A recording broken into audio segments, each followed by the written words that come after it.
Welcome, Blackboarders, to everybody's favorite quiz show, which type of joint venture is right for you? Okay, so it's not a quiz, but it is a question I'm receiving a lot more. And I think that's a really positive sign for the collaborative approach of the modern business. So if you're getting two business leaders together to do something as a combination, as a joint venture, which type of joint venture is right for you? Well, the first question, before we even get into this mix, is understanding the difference between a product business and a channel business, and asking yourself which of those are you and which of those is your joint venture partner. So a product business is one that excels at research and development, new technology perhaps, new services, new innovative products that they then want to take to market. A channel business excels at creating relationships. So they're the ones who have the opportunity to take those products to market. And the simplest example I always use for this is a company like Kellogg's that makes cornflakes is a product company. Your local supermarket is a channel company. Together, they work to get those cornflakes into your trolley on an easy basis where they both make money and they both win. So if you're getting into a joint venture relationship, ideally you sit in one of these spaces at a high level and your partner sits in the other. That's where the best pairing can come up, because if you're both sitting in the same category, chances are the conversation you're having is more of a merger or an acquisition, not a joint venture. So how then do the different joint ventures roll out? Well, I've broken down the business model into these 5 steps. Who does the lead generation? Who does the sale?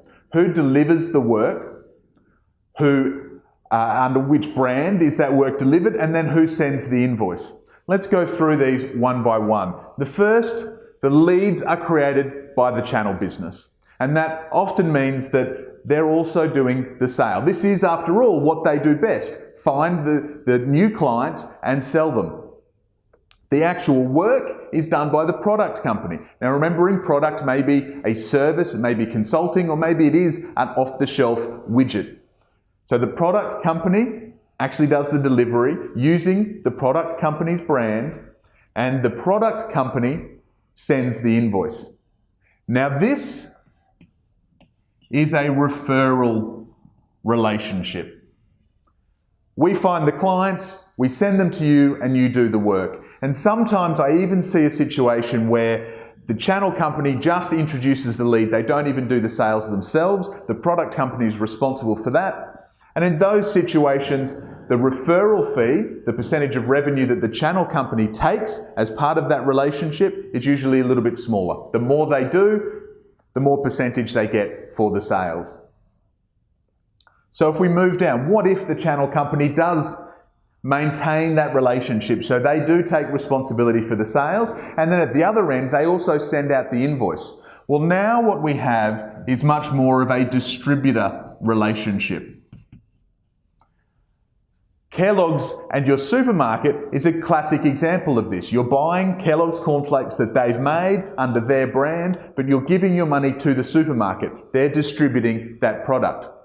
Sometimes for service type product businesses, I see this referred to as project management, where the channel company manages the relationship, manages the project, manages the money at the end, and as a result takes their percentage of that revenue. You see here we're still very much two separate businesses working together.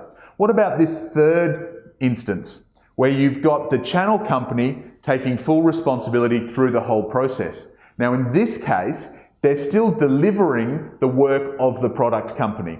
They haven't invented a new product, they're still working with the product company to deliver that service. Maybe it's been trained into the channel company's team, but it's done under the channel company's brand, and the client only has a relationship with the channel company. This is your classic license or white label type arrangement, where you take that product, license it into the channel business, and then they deliver it to their clients and their relationships. Sometimes a product company feels a need to control, own, or brand that product even if they're not the ones doing the doing and doing the delivery. And so that's where we get this fourth option. So you'll see here, even though the channel company is trained, is licensed to deliver that product, they're still using the product company's brand. And in this case, we really are looking at a franchise. The channel company has franchised the rights to use both the system, the product, and the product company's brand. And different franchises have different arrangements for how the invoices are sent and how that money is managed to make sure that everybody wins. So far, you might be looking at these options and feeling that that's it. That's exactly the relationship we're looking at doing. It is just a simple referral relationship. We don't need to get more complicated. Or you might be looking at all of these and going, well, it's not that clear cut, Jacob. We're not sure. We both want to be working on lead generation together. Either of us might do the sale. We're not too concerned about who does the actual delivery. And in actual fact, because we're working together, it's probably a new brand and it might be a whole new entity that sends out that invoice under that new brand. This is where you are finally genuinely talking about a new joint venture. Where there's uncertainty, either or, both, new, those kind of conversations is when it's not a referral, a distributor, a license or a franchise arrangement. You really are creating something new together. Congratulations, you've won the joint venture quiz. There's more questions for you though, and I'd recommend that you read into or watch our Blackboard Fridays videos on partnerships, episodes 44 and 45, and strategic referral channels, episodes 48 and 49, to give you more questions to determine that this relationship between these two categories of business is going to deliver the outcomes that make everybody a winner.